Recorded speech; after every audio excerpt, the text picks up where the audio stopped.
उनका मंगता हूँ, उनका मंगता हूँ जो मंगता नहीं होने देते। उनका मंगता हूँ, उनका मंगता हूँ जो मंगता नहीं होने देते। ये हवाले मुझे रुसवा नहीं होने देते। ये हवाले मुझे रुसवा नहीं होने देते। मैं उनका मंगता हूँ और मेरे हर ऐब की करते हैं वो पर्दा पोशी। मेरे हर ऐब की करते हैं वो पर्दा पोशी। और मेरे जुर्मों को तमाशा नहीं होने देते। मैं उनका मंगता हूँ जो मंगता नहीं होने देते। ये हवाले और अपने मंगतों की वो फहरिस्त में रखते हैं मुझे। अपने मंगतों की वो फहरिस्त में रखते हैं मुझे। मुझको मोहताज किसी का नहीं होने देते। वो मुझको मोहताज किसी का नहीं होने देते। मैं उनका मंगता हूँ। अस्सलाम वालेकुम। ये 100 रुपए का नोट है, लेकिन क्या इसकी वैल्यू भी 100 रुपए है? आज से 10 साल पहले हम इससे कुछ ज्यादा चीजें खरीद सकते थे, लेकिन आज हम वो नहीं खरीद पाते। तो आए डॉक्टर मुझसे पूछते हैं कि ये नोट की वैल्यू क्या है। जी डॉक्टर साहब। अस्सलाम वालेकुम तमाम हमारे नाजरीन को रमज़ान की इस ट्रांसमिशन में खुश आमदीद। अशरा रहमत उरूज ने आज एक बड़ा अजीब व गरीब टॉपिक शुरू कर दिया है, वो value of the currency note, यानी इस नोट की जो कि 100 रुपये है, इसकी वैल्यू क्या है। मैं कुछ एक्सपीरियंस बताता हूँ। पहली इफ्तारी तो गुजर गई क्योंकि फ्रूट एक वीक पहले लेके आया था। आज मैं दोपहर को कल के लिए फ्रूट लेने गया, मैं बहुत बड़ा शौक लगा। जो अमरूद एक हफ्ते पहले मैंने 80 रुपये किलो लिए थे, आज 300 रुपये। वो केले जो 80 रुपये डजन थे, वो आज 150 रुपये, और वो भी छोटे छोटे। चिकन 450 से 480 रुपये। तो अब ये देखिए 100 रुपये का जरा नोट मुझे देना दोस्तों। इस नोट में जो लिखा है बैंक डॉलर पाकिस्तान, यानी Pakistani government state bank of Pakistan पर लाजिम है कि जब आप उसे नोट दें तो वो आपको 100 रुपये की मालियत का सोना दें। ये कॉन्सेप्ट इंग्लैंड में शुरू हुआ था और हुआ ये था कि अमीर लोगों के पास सोना था, अब सोना ले लेके तो नहीं जा सकते, तो उसके नेमुल बदल में उन्होंने उतनी वैल्यू के नोट निकाले थे। इस नोट का मतलब ये है कि 100 रुपये का सोना आपके पास है, मगर क्या है आपके पास? नहीं है। अब इस नोट की वैल्यू इस वक्त 50 रुपये से भी कम है। वजह यह है कि जो आप चीज़ें अशिया ख़रीदते हैं, जो सोने की कीमत है, उस लिहाज से इसकी वैल्यू बिल्कुल ख़त्म होगी। अभी अशरा रहमत है और इसके अंदर हमने कल इस पे बात की थी कि इसमें हमें वो काम करना है जिससे हम अल्लाह की रहमत को आवाज़ दे सके, उसकी रहमत को पुकारे, उसकी रहमत हम पर नाजिल हो। तो आज जो बात हम कर रहे हैं वो ये कर रहे हैं कि इस महंगाई के दौर में जिन लोगों ने 2 बच्चे 3 बच्चों का ख़ानदान, 4 बच्चों का, स्कूल की फ़ीस भी देनी है, घर का किराया देना है, बिजली का बिल है, कैसे गुजारा करेंगे? इसी बात को मद्देनजर रखते हुए हमने जो हमारा जो टॉपिक रखा है वो रखा है मुनाफाखोरी, क्योंकि रमज़ान का जो महीना है वो हम हर मुसलमान की ज़िंदगी में एक खुशी का बायस है। इस साल में एक ये महीना आता है जिसको हम लुक फॉरवर्ड कर रहे होते हैं, हमें पता है कि हमारी सेलिब्रेशंस होंगी, उसके बाद ईद होगी, लेकिन ये जो महंगाई और मुनाफाखोरी है वो ये सारी खुशियाँ इस रमज़ान के महीने से कहीं ना कहीं चुरा लेती हैं। So let's talk about that because it's very important कि हम रहते हैं इस्लामी जमहूरियत Pakistan, this is the official name of our country, Islamic republic of Pakistan, that is the official name of our country. और इस ऑफिशियल नेम का मकसद क्या है सर, जब इस्लामिक जमहूरिया मुल्क में ऐसी चीजें हो रही हैं? एक बड़ा मशहूर कोट है, rose by any other name would smell is sweet, यानी नाम से क्या फर्क पड़ता है, असल काम से फर्क पड़ता है, इरादे से फर्क पड़ता है, अमल से फर्क पड़ता है। सही। हमारे वो नाजरीन जो पाकिस्तान से बाहर रहते हैं, वो मुसलमान, वो पाकिस्तानी, वो डेफिनेटली इस चीज़ की गवाही देंगे कि उन मुल्कों में रमज़ान में जो गैर मुस्लिम है वो प्राइजेस कम कर देते हैं ताकि मुसलमानों को फ़ायदा हो, रमज़ान के अंदर ख़र्चा कम हो। और हमारे मुल्क में दाम बढ़ा इसलिए जाते हैं कि हम ये समझने से कासिर हैं कि अगर आप लोगों से ज़्यादा मुनाफा कमाएंगे और वो पैसा आप ज़कात देंगे तो वो ज़कात आपकी कबूल नहीं होती। वो जो इमदाद करते हैं, चैरिटी करते हैं, मैंने देखा माशाल्लाह बहुत सारे लोग जो हैं वो इफ्तार करवाते हैं, राशन देते हैं, मगर वो पैसा अगर हराम का है तो वो कबूल नहीं। बिल्कुल, ये हमारी सोच के अंदर आज तक ये नहीं आया कि दीन के अंदर हमें आसानियां पैदा करनी है दूसरे लोगों के लिए, मगर हम ये नहीं करते। तो इसमें इंसान की लालच, उसकी हिर्स और उसकी जो नफ्स है वो कंट्रोल करती है उसको। आप देखें दुकानों पे गंदा माल, गलीज माल, सस्ता माल, पुराना माल, बेकार माल बेचा जाता है, जबकि कुरान पाक में बड़ा जिक्र है नाप तोल का और तोल का और नाप का। और जिन कौमों को अल्लाह ने अजाब दिया वो कौमें थी जो नाप कम करती थी, तोलती कम थी। हमारे यहाँ भी ये हिसाब है। सही। आप किसी फल वाले के पास जाए, अगर आपने 4 किलो लिया है तो एक तो उसके पास 2 किलो का बट्टा होगा, फिर 1 किलो का होगा, अब उसके पास दूसरा 1 किलो वो पत्थर रखेगा। कभी आपने चेक किया कि वो पत्थर का वजन कितना है? हम तो ले लेते हैं भरोसे के ऊपर। तो ये इंसान की नीयत खराब है। और मुझे अफसोस है कि हमारे मुल्क में ये इस्लाम के नाम पे बना था, लैलतुल कदर के अंदर ये मुल्क बना था, इस मुबारक रात में बना था, मगर इस मुल्क के अंदर हम पता नहीं क्या कर रहे हैं, मुझे तो समझ नहीं आती। मुझे मुसलमान नज़र आते हैं पाकिस्तान में, इस्लाम नज़र नहीं आता। सही। अच्छा, एक और चीज़ है, हमने बड़ी सारी रमज़ान ट्रांसमिशंस देखते हैं जब रमज़ान शुरू होने वाला होता है, और इंक्लूडिंग अस, हमने भी उसके बारे में बात की। लेकिन जब हम शुरू करते हैं रमज़ान को तो हम अक्सर बात करना शुरू करते हैं कि इस रमज़ान में हम हेल्दी खाएंगे, इस रमज़ान में हम ज़्यादा न्यूट्रिएंट्स लेंगे, इस रमज़ान में हम कोशिश करेंगे कि हम वो चीज़ें ना खाएं जो हमारी सेहत को ख़राब करती है। लेकिन मजबूरी है, कैसे ना खाएं? मतलब आप देखें कि हाँ, मतलब कैसे नहीं खाएं, आप बताओ ना। मतलब तो नफ्स आपकी। हाँ, मुझे नहीं, नफ्स की बात नहीं कह रही हूँ। For example, you can not buy fruits. आप महंगाई की वजह से, एक ये सिस्टम है ना, एक महंगाई की वजह से अब फ्रूट एक ऐसी चीज है जो बहुत सेहतमंद है। इफ्तारी के वक्त फ्रूट चाट बड़ी इंपॉर्टेंट है, शर्त ये कि चाट मसाला कम हो। ठीक है। अब फ्रूट आप जब लेते हैं तो फ्रूट इंस्टेंट आपको एनर्जी भी प्रोवाइड करता है, ठीक है, मगर फ्रूट इतना महंगा है। तो एक शख्स जो कि चौकीदार है, एक शख्स जो सिक्योरिटी गार्ड है, एक ड्राइवर है, माली है, 20-25 हज़ार महीने मिलता है, वो कैसा फ्रूट खाएगा, अपनी फैमिली को खिलाएगा? अच्छा, ये जो हंस रहे थे ना, ये जो इनकी हंसी निकल गई थी वो इसलिए हुई थी कि इनका कहने का मकसद था लोग हेल्थ के रेजोल्यूशन बना रहे वेट लॉस के लिए, तो इस पे हंस पड़े कि मैंने फिर पकोड़े खाए थे इफ्तार में। तो वो कह रहे थे कि तुमने कहा था मैं नहीं खाऊंगी, फिर खा रही हूँ। मेरा मकसद ये नहीं था, मेरा मकसद महंगाई था कि महंगाई में ऐसा क्यों होता है। अच्छा, दूसरी एक और चीज़, मुनाफाखोरी पे हम जब बात करें तो हम बात करते हैं पीपल हु कैन अफोर्ड। चलो हम बात करते हैं मिडिल क्लास लोगों की जो अफोर्ड कर सकते हैं, अपर मिडिल क्लास जो अपने घर में अच्छी इफ्तारियाँ कर सकते हैं।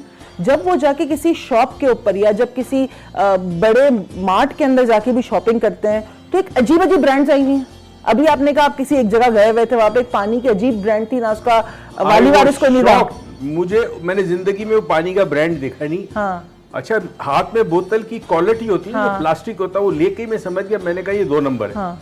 मैंने चखा तो पानी कड़वा था, तो मैंने उन लोगों को बुला के मैंने कहा आप ये किस किस्म का पानी पिला रहे हैं, इसका तो अता पता नहीं है, तो इस किस्म की ब्रांड आ गई। अच्छा, वजह क्या है? वजह ये है कि जब महंगाई होती है, ठीक है, तो आंतों का गलीज तेल भी बिकता है, नकली दूध भी बिकता है, दवाइयों महंगी है तो दवाइयों में मिलावट होती है, नकली दवाई बनती है, नकली सॉफ्ट ड्रिंक्स बनती है, नकली शरबत बनते हैं, और ये सबसे ज्यादा रमजान में बिकते हैं। सही। एक और बड़ा मसला है हमारे मुल्क के अंदर, और मुझे पता नहीं वो रमजान से, आई थिंक ईद से थोड़ा ज्यादा रिलेटेड है, ऑनलाइन शॉपिंग। और ऑनलाइन शॉपिंग जो आजकल है वो बड़ा एक इशू बन चुका है कि आपको दिखाते कुछ और है और मिलता कुछ और है। इनफैक्ट ऑनलाइन शॉपिंग, हमारी इस ऑनलाइन कोई भी बिजनेस जो हो रहा होना चाहिए हमारे मुल्क में, वो हमारी इकोनॉमी को हेल्प करना चाहिए actually, so that people are trading and there are more means to trade, जिसके अंदर आपके ओवरहेड्स कम है और आप घर में बैठ के आप अपना business कर सकते हो अपनी कोई भी ऐसी चीज जो आप बनाते हो या कोई चीज आप रीसेल कर रहे हो उसको, लेकिन उसमें भी चोरी। लेकिन जहां पे इंसान कमा सकता है, इवॉल्व हो सकता है, ये क्या सोच है हमारी कि जिसके अंदर हम उस चीज को यूज करने से पहले, उससे फायदा उठाने से पहले ये सोच लेते चोरी कैसे करनी है। मैंने और सोहेल भाई ने, हम सब ने एक डब्बा ऑर्डर किया, एक सेट के लिए एक चीज ऑर्डर की। वो आया जरूर डब्बा, उस डब्बे के अंदर फेस स्टीमर था ना। इमेजिन दैट कि वो चीज हमने ऑर्डर ही नहीं की। अच्छा, वो वेबसाइट आपको जवाब ही नहीं दे रही है। सो ये किस और किया इन्हीं लोगों को किया है ना हमने। मेरे ख्याल में पाकिस्तान में कंज्यूमर की प्रोटेक्शन की एक कंज्यूमर राइट प्रोटेक्शन है, वहाँ रिपोर्ट करनी चाहिए। और सोशल मीडिया पे ऐसी वेबसाइट के बारे में बेतहाशा लिखें ताकि दूसरे लोग बच सके। जब तुमने ये सवाल किया कि लोग क्यों करते हैं, मुझे एक छोटी सी कहानी याद आई। एक मुल्क का बादशाह बड़ा जालिम था, बड़ा जुल्म करता था, उसको मजा आता था, सैडिस्ट था जिसको कहते। नित नए तरीके ढूंढता और इम्प्लीमेंट होता, कभी ये टैक्स बढ़ा दिए, कभी वो टैक्स बढ़ा दिए। अच्छा, लोग फिर भी जी रहे, टैक्स दे रहे। एक दिन अपने वजीर से कहता है बहुत दिन हो गए, मज़ा नहीं आया, लोगों की चीखों पुकार नहीं निकल रही। तो वजीर ने कहा एक तरीका मेरे पास है। क्या है? अच्छा, बादशाह का महल था, नीचे आबादी थी और फिर एक बहुत बड़ा पुल था, और पुल गुजर के लोग दूसरी तरफ जाते थे, कारोबार, दुकानें, खेत खलियान सब। तो वजीर ने कहा एक काम करे बादशाह, जब इस सुबह जाए ना सारे शहरी जो दूसरी जगह काम करने, सबको एक एक जूता मारे, हमारे सिपाही सबको जूता मारे, फिर जाने दे। बादशाह ने क्या आइडिया है, वाह वाह वाह। अच्छा जी, काम शुरू हो गया। बेचारा जो भी शहर की तरफ जाता, जूता पड़ता, जाता, वापस आता। खैर कुछ दिन गुजर गए, बादशाह ने कहा कोई शिकायत नहीं, कोई वावेला नहीं, मेरी दरबार में कोई नहीं आया, मुझे तो मजा नहीं आ रहा। तो उन्होंने कहा एक काम करो, अब से ये हुक्म दे दे बादशाह सलामत के जाते वक्त भी जूता लगाओ, आते वक्त भी जूता लगाओ। अच्छा जी, ये हुक्म हो गया, फिर भी कुछ नहीं हुआ। फिर ये डिसाइड किया कि एक काम करो कि जाते वक्त 5 जूते, आते वक्त 5 जूते। अब जब 5 जूते जाते वक्त, 5 जूते आते वक्त हुए, तो कुछ दिनों के बाद कुछ लोग बादशाह के दरबार में पहुंचे और दुहाई देने लगे कि बादशाह सलामत, हम आए, आप हमारी मदद करें, हम परेशान हो गए। बादशाह बड़ा खुश हुआ, भी शिकायत करेंगे 5 जूते जाते वक्त, 5 जूते आते वक्त। तो कहा बताओ जूते लगते इस वजह से? कहते नहीं, मसला यह है कि 5 जूते जाते वक्त, 5 जूते आते वक्त हमारा वक्त बर्बाद होता है, तो जूते जल्दी मारा करे आपके सिपाही। वाह, ये हालत है इस कौम की। सही। असल में कौम करप्ट है, हम इतनी शदीद करप्शन में मुब्तला, और फिर हम एक्सपेक्ट करते हैं कि लीडर हमारे करप्ट ना हो। मैं करप्शन की लेवल बताऊं। एक शख्स छोटी सी एक ठिया लगाता है पंचर का, चलो लगाओ, कोई बात नहीं। एक तो वो सड़क के पास लगाता है जो उसकी जगह नहीं है, दूसरा वो कुंडे से बिजली लेता है, तो करप्शन नहीं है? बिल्कुल है।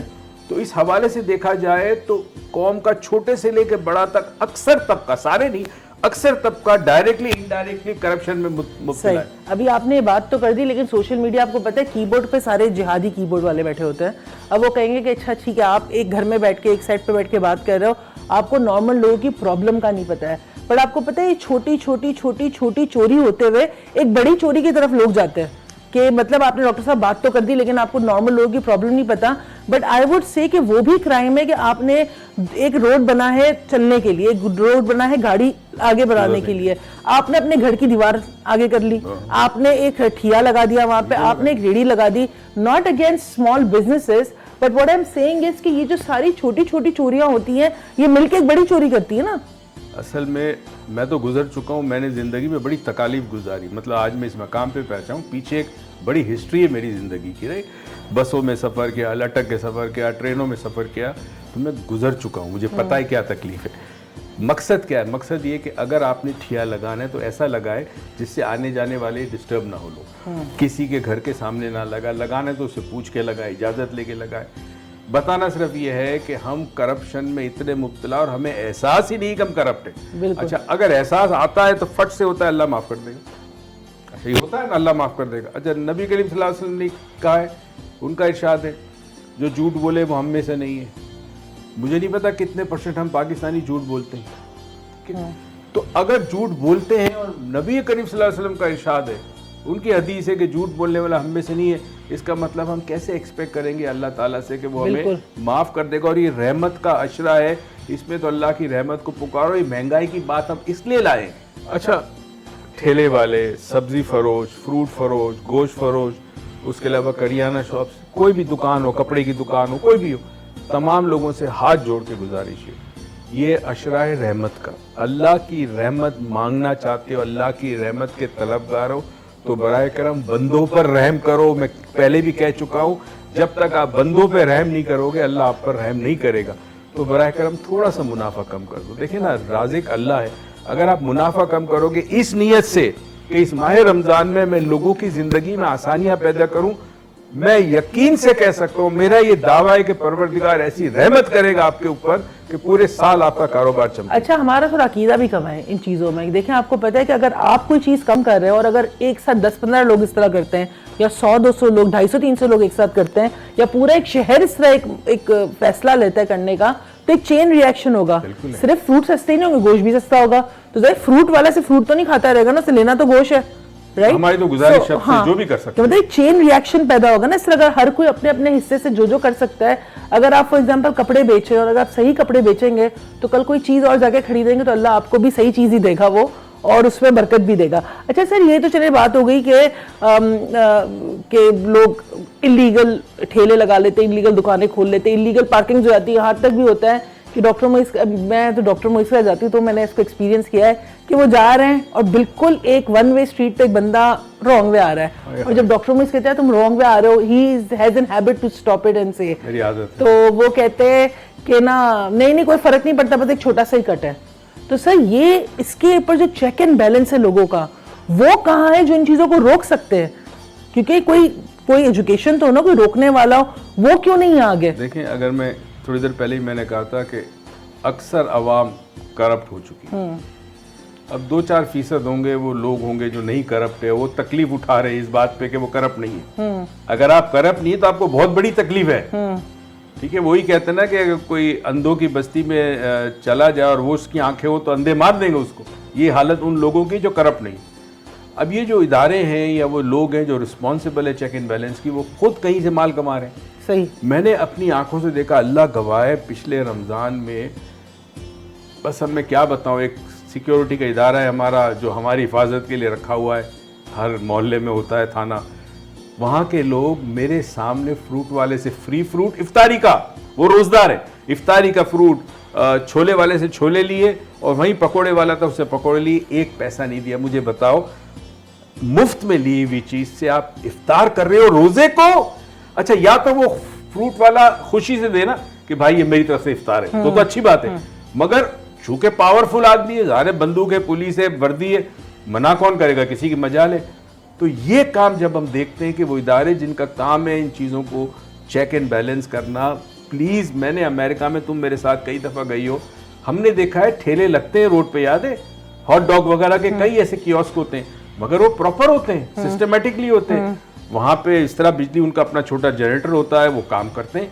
तो हम कहाँ कहाँ लोगों तक ये मैसेज पहुँचाना चाहते हैं, वो ये है कि अब फ्रूट ने कहा ना कि फ्रूट वाला कम कर देगा, सब्जी वाला नहीं करेगा। हर आदमी सिर्फ ये सोचे कि मुझे अपने हिस्से की नेकी डालनी है, बिल्कुल, बस, बाकी कोई करे ना करे उसको भूल जाए। सर, इस बात को हम कंटिन्यू करेंगे, लेकिन अब हम जाएंगे अपने अगले सेगमेंट की तरफ। उस सेगमेंट में आगा अब्बास साहब हमारे साथ डिस्कस करेंगे तिब्बे नबी, और वो बातें हमारे साथ शेयर करेंगे। बिस्मिल्लाहिर्रहमानिर्रहीम। जी डॉक्टर साहब, बहुत अच्छी बात आपने कही, और उरूज ने भी बहुत अच्छी बात अभी कही है, और मैं आप लोगों की खिदमत में अर्ज़ करना चाहूँगा और तमाम सुनने वालों की खिदमत में मैं ये पैगाम देना चाहूँगा कि अगर कोई अपना मोटापा कम करना चाहता है और उनको बग़ैर किसी ज़रर के मतलब कोई ज़रर भी ना पहुँचे, कोई तकलीफ़ भी ना हो, कोई दवाइयाँ भी ना खाना पड़े, उसके बग़ैर अगर मोटापा कम करना है तो याद रखिए कि ये जो मछली होती है, ताज़ा मछली का इस्तेमाल अगर आप अपनी ग़िज़ा में अफ्तार में रख लें, सहरी में भी थोड़ी सी खा सकते हैं, लेकिन अगर अफ्तार में ताज़ा मछली अगर बॉईल करके या तल के भी खा लें, अगर ताज़ा मछली को इस्तेमाल करेंगे और उसके साथ आप थोड़ी सी ये जो सैलेड होती है, आप सब्ज़ियों की सलाद बना लीजिए, उसके साथ वो भी आप इस्तेमाल करें और चिकनी चीज़ों से परहेज़ करें, जैसे समोसे हैं, पकोड़े हैं, जितनी भी हैवी चीज़ें हैं और चिकनी चीज़ें हैं, मुर्रगन चीज़ें हैं और दूसरे मुर्रगन खाने होते हैं, पिज़्ज़ा है, बर्गर्स हैं, ये तमाम फ़ास्ट फूड से आपने दूर रहना है। आपने सिर्फ जौ की रोटी खानी है, मछली खानी है और बाकी सब्ज़ियाँ वब्ज़ियाँ आप खाएं, फ्रूट्स खाएं। पानी को आप खाना खाने के फ़ौरन बाद पेट भर के ना पिएं, पानी गर्म पिएं रमज़ान में, और गर्म पानी इस तरह का पिएं आप, ये जो कुदरती जो अल्लाह ने मीठा पानी बनाया है, दरियाई पानी, मीठा पानी, अगर आपके नलकों में नहीं आता तो आप कहीं से अरेंज कर लें, उसको आप बॉईल करें स्टील के भगोने में। स्टील के भगोने में बॉईल करने के बाद जब वो थोड़ा सा उसके हल्का सा नीम गर्म रह जाए, उसको छान के निकाल लें गिलास में, और वो नीम गर्म पानी जब आप पिएंगे तो उससे होगा क्या कि आपका वज़न तेज़ी से कम होना शुरू हो जाएगा। और ये वो इलाज है जो बिल्कुल बेज़रर है, इसमें किसी किस्म का कोई ज़रर नहीं है, आपको सिर्फ फ़ायदे हासिल होंगे। और जब आप मछली खाइए, मछली के बाद थोड़ा सा शहद ज़रूर खाइए। थोड़ा सा शहद जब आप खाएंगे तो उसके आपको बेपनाह फ़ायदे हासिल होना शुरू हो जाएंगे। और रमज़ान के अंदर जिन लोगों को वेट अपना गिराना है तो वो कोशिश करें ज़्यादातर नमाज की तरफ अपनी रग़बत रखें, नमाज ज़्यादा पढ़ें, इबादत ज़्यादा करें। आपको पता नमाज की ज़्यादा कसरत करने से, इबादत ज़्यादा करने से भी इंसान का वज़न कम होता है। नमाज की एक अपनी बरकतें हैं, नमाज पे भी हम किसी दिन बहुत खुल के बात करेंगे, बहुत तफसीली बात करेंगे। नमाज में जब आप तो क़याम में खड़े होते हैं, रुकू में जाते हैं, सजूद में जाते हैं, ये जो रुकू है, सजूद है, तो बिलखुसूस सजदे को आप तूल दें। अगर आप अहादीस और रिवायतों को उठा के पढ़ेंगे तो आपको पता चलेगा कि जितना सजदे को और रुकू को आप तूल देंगे उतना आपका वज़न गिरना शुरू हो जाएगा, उतनी आपकी बीमारियां जिस्म से दूर होना शुरू हो जाएंगी। Welcome back and I hope आपने एंजॉय की होंगी आगा अब्बास साहब की बातें, कितनी खूबसूरत बातें करते हैं। देखिए अल्हम्दुलिल्लाह हमारे मुल्क में ऐसे बड़े लोग हैं माया नाज जिनके पास इल्म है, मुख्तलिफ़ किस्म का इल्म है। स्पोर्ट्स के लोग हैं, रिलीजियस हमारे उलमाए कराम है, इसी तरह मुख्तलिफ और उलूम के माहिर हैं, और उनकी बातें सुने तो बड़ा फ़र्क पड़ता है। सही। मसला सिर्फ इतना हमें समझना है कि हम चिकने पत्थर की तरह ना हो कि पानी गिरा और फिसल के चला गया। हमें उन चीज़ों को एब्जॉर्ब करना है, जज्ब करना है। अगर कोई काम की बात किसी के पास से मिले उससे ले लो। मौला कायनात का कौल है, ये मत देखो कौन कह रहा है, ये देखो कि क्या कह रहा है। ठीक है, तो अगर कहीं से भी इल्म मिलता है और आपके लिए मुफीद है तो फिर ले लीजिए। बिल्कुल। अच्छा सर, हम बात कर रहे थे मुनाफाखोरी की। अच्छा, मुनाफाखोरी तो एक चीज़ है कि ठीक है फिजिकली हम अपना ही डैमेज किए जा रहे हैं, इसके अंदर हम सोच रहे हैं बड़े चैंपियन है, टू बी वेरी ऑनेस्ट। जब हम कोई किसी को बेवकूफ़ बना के एक शायद मुझसे सोहेल भाई ने शायद ये बात डिस्कस की थी या किसी और ने की थी कि इनके भाई थे, उनसे किसी एक बड़े बूढ़े इंसान ने कहा कि मैं कपड़े बेच रहा हूँ, तो उनको उस पर हुआ, उन्होंने कहा ठीक है मैं बहुत सारे कपड़े अपनी फैमिली के लिए ले रहा हूँ। वो 3 पीस सूट टाइप थे, उन्होंने वो पैकेट कपड़े ले लिए। वो आदमी रास्ते में बेचे, ज़ईफ़ आदमी थे। वो घर आए तो उसमें से कपड़ों के छुड़छुड़े, वो मतलब क्या होता है, टुकड़े निकले। हाँ, उसमें से कपड़ों के टुकड़े निकले, नहीं पूरा सूट नहीं था, वो सारे फटे हुए कपड़े थे, पीसेस थे उसके। अब इस तरह की जब हालात होते हैं तो लोगों का भरोसा उठ जाता है, देने जो लोग देना भी चाहते हैं ना उनका भरोसा उठ जाता है। आजकल एक बड़ी कॉमन बात मैं सुनती हूँ कि जब कोई आके बोलता है ना मुझे बहुत ज़रूरत है, तो अक्सर लोग ये कहते हैं कि ये ज़रूरतमंद नहीं है, ये माफिया चला रहे हैं। तो सर इस माफिया पे भी बात करें कि ठीक है ज़रूरतमंद हैं लोग, लेकिन मैंने देखा जिनको शदीद ज़रूरत होती है वो मांगते नहीं हैं। तुम्हें पता ना, मेरे पास व्हाट्सएप में कोई 6,500 लोग हैं और उनमें से बहुत सारे लोग मुझे मैसेज करते हैं रिगार्डिंग रमज़ान का राशन, या वैसे भी रमज़ान के अलावा भी करते हैं। मैं हमेशा तहकीक करता हूँ और सलीम को अक्सर भेजता हूँ घरों पे कि भाई अच्छा कोई तुम्हारे पास फैमिली है तो आप क्यों पैसे ले रहे हो, मुझे फैमिली के बारे में बताओ, शनाख्ती कार्ड, उनका नंबर दो, उनका नाम दो, टेलीफोन नंबर दो। फिर सलीम जाता है चेक करने के वहाँ पे। अगर कोई डिजर्विंग शख्स है तो जो भी अल्लाह ने हमें दिया है हम इसमें से अगर शेयर कर सकते हैं, वाई नॉट, नेकी है। मगर बहुत बड़ा माफिया काम कर रहा है लोगों को बेवकूफ़ बनाने का, ठीक है। बेनजीर इनकम सपोर्ट प्रोग्राम की कॉल आती है कई लोगों को, कई लुट चुके हैं उसके अंदर। फिर एक दफ़ा बीच में मुझे call I which is very shocking. एक जी मैं फला डीएसपी बात कर रहा हूँ, फला थाने से, कैसे डॉक्टर साहब आप ठीक है, ये वो हम आपको बड़ा देखते हैं टीवी पे, ये वो। अच्छा जी हमारा एक सिपाही है उसकी बीवी को कैंसर है और उसके लिए हम फंड जमा करें, तो डॉक्टर साहब आपने देने, बस आप दें, कुछ भी करें। तो मैंने उनसे कहा, मैंने कहा डीएसपी साहब जरा मुझे बताइए आप किस थाने में या कहाँ है। हेडक्वार्टर में होता हूँ।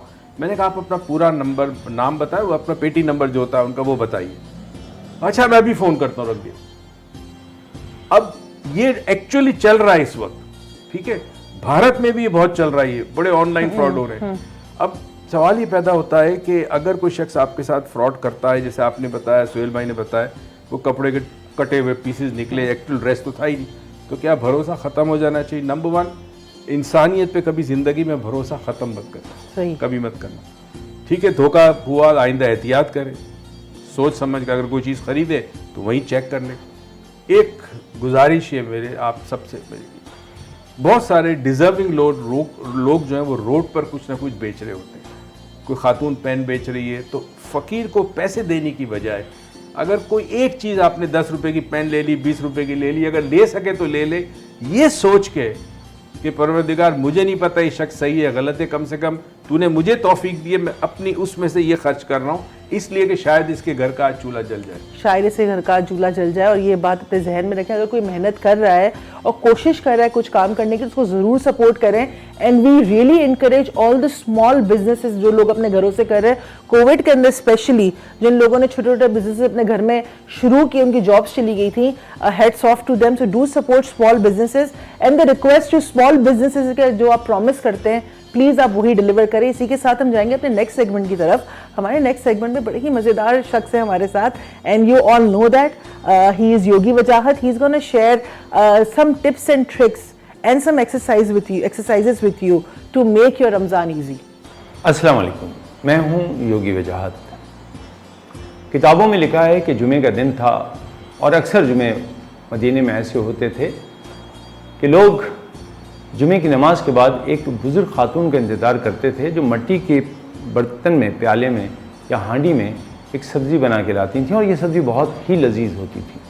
सहाबा-ए-किराम ख़ास तौर से इंतज़ार करते थे कि वो खातून कब आएंगी और बारगाह रसूल पाक हज़रत मोहम्मद सल्लल्लाहु अलैहि वसल्लम की खिदमत में पेश करेंगी, क्योंकि उसके बाद आका उसी खाने को बांट देते, उस खाने की तलब में लोग वहाँ बैठते सहाबा-ए-किराम।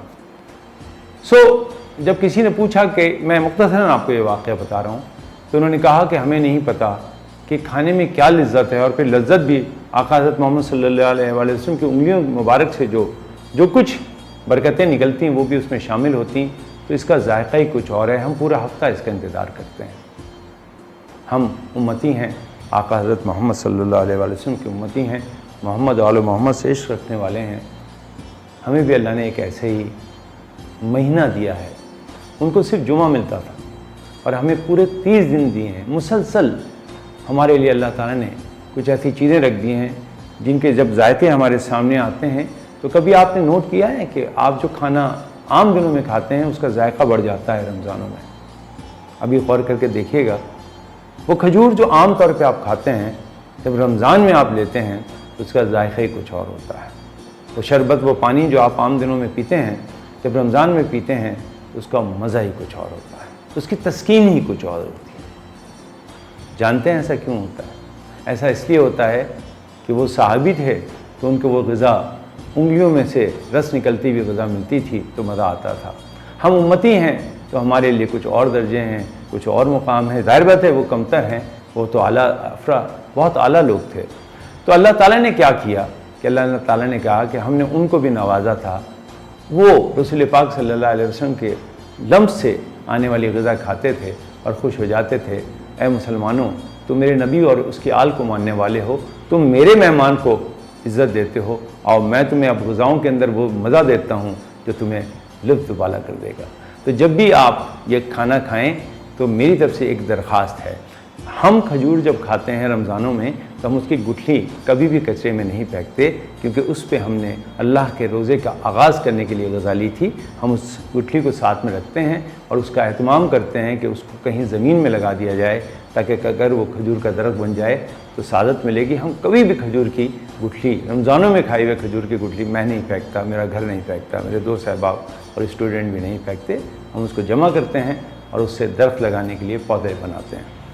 आपसे मैं दरख्वास्त करूँगा कि जब आप ग़िज़ा इस्तेमाल करें तो रमज़ान में जो आपके अफ्तारी का मामला है उसमें से कोई चीज़ भी ज़ाया नहीं होनी चाहिए, चाहे वो फुल्की का हल्का सा टुकड़ा ही क्यों ना हो, इसलिए कि वो सब कुछ अल्लाह का तोहफ़ा है जो आपको मिला है। तो आइंदा जब आप अफ्तार करने बैठेंगे तो उसको अफ्तारी नहीं समझेंगे, आप उसको अल्लाह का तोहफ़ा समझेंगे, और बेहतर होगा कि उस तोहफ़े में से कुछ हिस्सा अपने पड़ोसी को भी दीजिएगा, इसलिए कि जो तोहफ़ा अल्लाह ने आपको दिया है अगर आपने पड़ोसी को दे दिया तो कई गुना मिल के फिर आपको मिलेगा। तो आज मेरी दरख्वास्त है कि रमज़ानों में जब भी अफ्तारी बनाएं तो अपने लिए नहीं, अपनों के लिए बनाइएगा, ताकि आपके पड़ोसी, आपके मिलने वाले भी उस तोहफ़े से मुस्तफ़ीद हो सकें जो अल्लाह ने आपको दिया है। Welcome back, and I hope you enjoyed watching Yogi Wajahat. He has been like really helping us in the whole thing, because time पर आ जाते हैं, पूरा काम कर लेते हैं, and he is उनकी बातों में बड़ा मज़ा आता है, he is very engaging. उसकी बातें बड़ी इंगेजिंग है और ज़ाहिर ज़िंदगी का भी बड़ा, आपको तो उनकी बातें बहुत पसंद है। बड़ी उसने भी ठोकरें खाई है ज़िंदगी में, बड़े नशे व फराज देखे हैं, बड़े मौसम देखे हैं। ज़ाहिर मेरा शागिर्द है, जब उस्ताद ने देखा तो उसने भी देखा है। बिल्कुल। अच्छा, जब मुनाफा नाजायज़ हो तो वो चोरी बन जाता है। तो सर मेरा ये सवाल है कि वो लोग जो मुनाफा ये कह के रखते हैं कि यार ज़रूरी है, जितना होना चाहिए उससे एक्स्ट्रा रख देते हैं क्योंकि पता है कि उसकी किसी चीज़ की डिमांड ज़्यादा है और सप्लाई कम है, तो उसको एक्स्ट्रा मुनाफे में भेजो। It's a good business tactics for sure, but उसके लिए ये महीना, ये वक्त नहीं यूज़ करना चाहिए, लोगों के इमोशंस को नहीं यूज़ करना चाहिए। तो इस तरह के मुनाफे जब लोग करते तो बड़ा कमाते, कहते हैं ना रमज़ान तो सीज़न है कमाने का। अक्सर मैंने जो लोग शॉप्स पे होते हैं उनसे बात करते हैं, मेरी आदत है बहुत लोगों से बातें करने की, तो मैं अक्सर जाके जो दुकान वाले होते हैं उनसे बातें कर रही हूँ तो कहते हैं भाई रमज़ान तो महीना है कमाने का, और वो सिर्फ शॉप वालों के लिए नहीं, बहुत सारे बिजनेस के लिए कमाने का महीना होता है रमज़ान। तो सर वो मुनाफा जब ये कमाते तो लाखों करोड़ में भी कमाते कुछ लोग, और जब उनके घर में कोई बीमारी आती है, कोई सख्ती आती है, कोई चोरी हो जाती है, कोई मुसीबत आती है, तो उसी चोरी के पैसे से, क्योंकि अगर मुनाफा नाजायज़ है तो वो चोरी है, उसी चोरी के पैसे से फिर वो सदका देते हैं। देखिए ये बात तो सही है कि रमज़ान महीना है कमाने का, मगर क्या नेकियां कमाने का, ब्यूटीफुल है ना, अल्लाह की रहमत, ठीक है, कमाने का, मगफिरत हासिल करने का, जहन्नम की आग से निजात हासिल करने का महीना है, सिर्फ पैसे कमाने का महीना नहीं है। इसमें जो समझना है वो ये है कि अगर आपके मुनाफे की वजह से किसी को तकलीफ पहुंच रही है तो फिर वो मुनाफा नाजायज़ है, वो परसेंटेज ऑफ मुनाफा, ठीक है। अच्छा, मुनाफा कमा लें आप, मैंने देखा मेमन बिजनेसमैन बड़े कमाल के होते हैं, वो बहुत छोटे मुनाफे पे काम करते हैं, टर्नओवर बहुत बड़ा होता है। कुछ बिजनेसेस ऐसे होते हैं जो मुनाफा बहुत ज़्यादा रखते हैं, बट बहरहाल मैं इस मामले में क्या कहूँ। तुमने जो बात की सदक़े की, अच्छा सदक़े पे फिर इंशाल्लाह किसी प्रोग्राम में मैं बताऊंगा इसकी डेप्थ, गहराई क्या है सदक़े की, सदका क्यों कहा है कि सदका जो है वो मुश्किलों को टालता है, मुसीबतों को टालता है, उस पर बात करूंगा, आज नहीं अभी।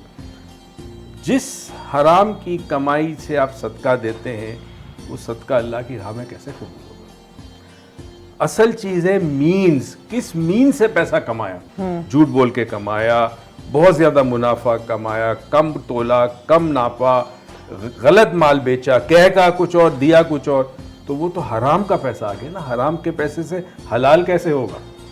सदका तो बड़ी कमाल की बात है ना, अल्लाह की बहुत बड़ी नेमत है इंसान को, जो अल्लाह ने सदके की बात की है कि सदका दे दो मुसीबत टल जाएगी।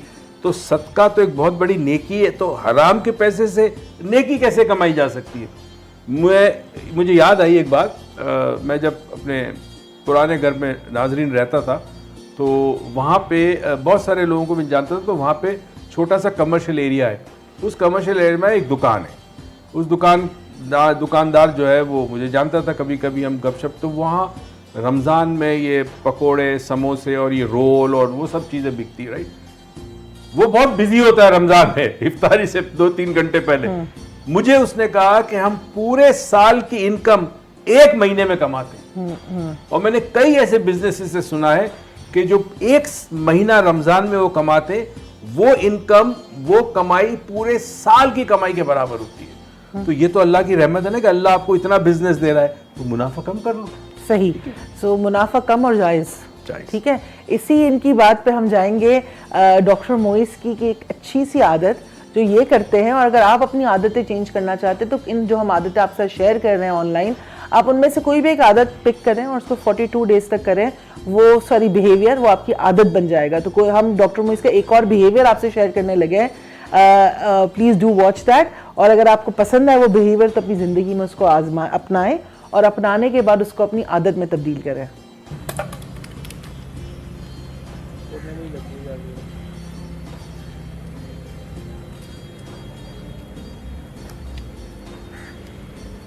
अस्सलाम वालेकुम दोस्तों, ये लोग इस तरह कचरा फेंकते हैं, पानी की बोतल फेंकी है खाली। मेरे ऑफिस के लोगों को कहता हूँ, अरे मेरी ऑफिस काफ़ी दूर है, मगर मेरी कोशिश ये है कि इस जगह को जितनी साफ़ रख सकूँ। बचपन में एक आदत थी मेरी, और वो आदत मेरी बड़े साल तक रही, अभी तक है। जब हम मोटरसाइकिल चलाया करते थे तो रास्ते में कहीं पे केले का छिलका हो, मौसमी का छिलका हो, मैं हमेशा उसको उठाकर साइड पे रखता था। कहीं कोई पत्थर गिरा, और मुझे याद है कई दफ़ा मैंने कहा है, ग्रीस या ऑयल गिरा हो तो मैं मट्टी उठा के उस पर डाला करता था, ताकि किसी की गाड़ी स्लिप ना हो, किसी की मोटरसाइकिल स्लिप ना हो। हमें ये आदत अपनानी होगी कि अगर कोई कचरा रोड पर है तो बराए करम उसको उठा लें। शुक्रिया। वेलकम बैक का बिहेवियर है आपका, ये बड़ा ही खूबसूरत बिहेवियर है। तो ये बिहेवियर अगर आप भी अपनी जिंदगी में आदत की अब तो हैबिट बन चुकी है, अब हैबिट बन चुकी है, इनका जो ये बिहेवियर हैबिट बन चुकी है, तो आप भी हैबिट बनाना चाहते हैं तो आदत डालें। अब हम जाते हैं डॉक्टर मोइस की इतनी सारी बातें जो हम करते हैं, कुछ गोल्डन वर्ड्स हैं जो हमने सेपरेटली डॉक्टर मोइस से लिए हुए हैं, क्योंकि वो ऐसे वर्ड्स हैं जब वो बोल देते हैं ना, वो फिर रिपीट नहीं करते। तो हमने कहा वही गोल्डन वर्ड्स हम आपसे शेयर करते हैं अपने नेक्स्ट सेगमेंट के अंदर। फॉरगिवनेस, दरगुजर करना, माफ करना। दरअसल हम ये समझते हैं कि अगर मैंने किसी को माफ कर दिया तो मैंने उसको आज़ाद कर दिया। नहीं, जब आप किसी को माफ करते हैं आप अपने आप को आज़ाद करते हैं। याद रहे, मोहब्बत और नफरत में एक चीज़ बड़ी कॉमन होती है, और वो है एक ताल्लुक। जिस तरह एक चेन से बंधा हो इंसान, या हथकड़ियाँ उसने पहनी हुई हो, या रस्सी से बंधा हुआ हो, इसी तरह जो शख्स आपके साथ ज्यादती करता है, जुल्म करता है, आपका एहतसाल करता है, आपको आपका हक नहीं देता, आप उसे माफ़ करने की आदत डालें। ये क्वालिटी है जो अल्लाह ताला की है। जब इंसान उन क्वालिटीज़ को अपनी ज़िंदगी में अपनाता है तो वो रब के करीब होता है। माफ़ करने से आप आज़ाद हो जाते हैं, उस टेंशन से, उस गुस्से से, उस नफरत से आप आज़ाद हो जाते हैं। Thank you. Welcome back. और डॉक्टर मोइस के गोल्डन वर्ड्स याद रखने वाले भी हैं, लिखने वाले भी, लेकिन जब से यूट्यूब है वो सब चीज़ें आपकी प्रिजर्व हो रही हैं और लोग बड़ा रिपीट पे देख रहे हैं उसको।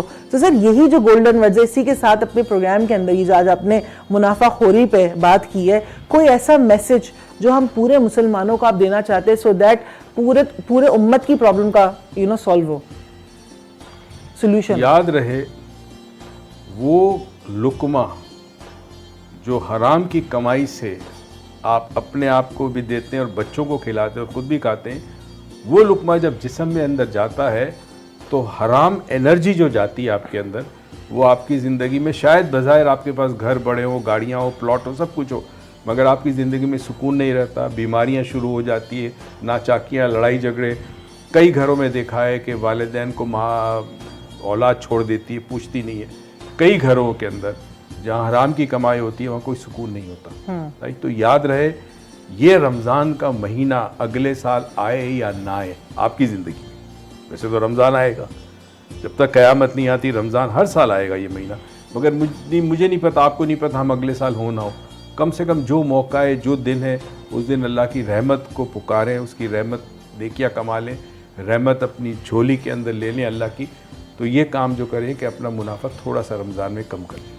अब बिल्कुल। और जब हम बात करते हैं, इतनी खूबसूरत सी आज हमने डॉक्टर मोइस से जो गुफ्तगू की है, उस गुफ्तगू की बात है, मैंने जो सीखा और जो मैंने समझा अपनी जो बात के बाद, वो ये समझा कि आप अपने मीन्स को जस्टिफाई नहीं कर सकते हो कि अगर यार वो सब कर रहे थे तो मैंने कर लिया, थोड़ा सा किया, बहुत कम किया, बहुत ज़्यादा कर सकता था लेकिन नहीं किया, कर सकती थी, मीन्स को जस्टिफाई नहीं करना है। और ये भी नहीं कह सकते कि ठीक है पहले चोरी की थी लेकिन अब बहुत पैसे बांट रहा हूँ मैं, तो हो सकता है उस चोरी के अजाला हो जाए, तो ये नहीं हो सकता। You can not do that, so don't justify the means, try to change your actions, because जैसे ही आप एक्शंस चेंज करेंगे अपनी ज़िंदगी के अंदर, वैसे ही ये रहमतों की बरसात आपकी ज़िंदगी में होगी। और आप सबका बहुत बहुत शुक्रिया कि आप हमारी ट्रांसमिशन को देख रहे हैं, पसंद कर रहे हैं, शेयर कर रहे हैं, because we are trying really hard. और ये सिर्फ हम दोनों की मेहनत नहीं है, इसके पीछे पूरी एक टीम है जो पूरी मेहनत कर रही है, और वो पूरी टीम बहुत मेहनत करके आपके लिए गिफ्ट हैम्पर्स लाई है। उस गिफ्ट हैम्पर्स के अंदर हमारे पास है यूनाइटेड लग्जरी एंड गिफ्ट, उस गिफ्ट में हमारे साथ है United gifts and luxury mart, जो आपको एक चॉकलेट का बास्केट देगा। उसके साथ हमारे साथ ये फ्रेम्स हैं कैलीग्राफी की, जो तूबा हैं खुद कैलीग्राफी करती हैं अपने घर से, उन्होंने हमें फ्रेम्स दी हैं। डॉक्टर मोइस की सीरीज और बुक्स आपको मिलेंगी। पहना की तरफ से आपको एक ड्रेस मिलेगा, और सूट्स मेंस वेयर की तरफ से आपको फ्री स्टिचिंग मिलेगी। सो एंड योगी वजाहत ने भी इसमें कंट्रीब्यूट किया है, और उनकी तरफ से आपको एक योगी का जो है ना लाइफस्टाइल टी शर्ट मिलेगा। नॉट टू एवरीबडी, क्योंकि कुछ गिफ्ट हमारे पास 5 है, कुछ 6 है, बट एक पूरा एक हैम्पर हम बना के अपने जो सबसे ज्यादा शेयर करेगा उसको देंगे। ये हैम्पर्स हम पाकिस्तान में तो आप तक पहुंचा सकते हैं, लाहौर, इस्लामाबाद, पेशावर, क्वेटा, जहां पे भी आप रहते हैं वहां पे ये हैम्पर्स तो पहुंचा देंगे। उनका क्या जो पाकिस्तान में नहीं है लोग, वो भी तो शेयर करेंगे, from Dubai, from US, from UK, and I know people are doing that. So उनके लिए इस तीसरे दिन हमने ये सोचा, पूरी टीम ने आइडिया दी कि डॉक्टर मोइज अब ये क्यों नहीं करते कि अपने वेबिनार की जो रेकी का वर्कशॉप होने वाला है हमारा इंशाल्लाह रमज़ान में, उसका एक वाउचर दे दें जो सबसे ज़्यादा शेयर करेगा। तो जो पाकिस्तान से बाहर है और वो सबसे ज़्यादा शेयर करेगा, उसको 16,500 वर्थ का रेकी की वर्कशॉप का फ्री वाउचर मिलेगा, and you can do free Reiki with us on webinar. So I hope you guys you enjoyed the session. I hope you guys you enjoyed the transmission. आपसे कल मुलाकात होगी, कल हम एक बहुत मजे की बातें करेंगे, एक बड़े इंटरेस्टिंग टॉपिक के साथ आपके साथ आएंगे। हमारे साथ जवेरिया होंगी, योगी वजाहत होंगे, आगा अब्बास साहब होंगे, और कल आपसे मुलाकात होगी। अपना बहुत ख्याल रखिएगा, दुआओं में याद रखिएगा। अल्लाह हाफिज़।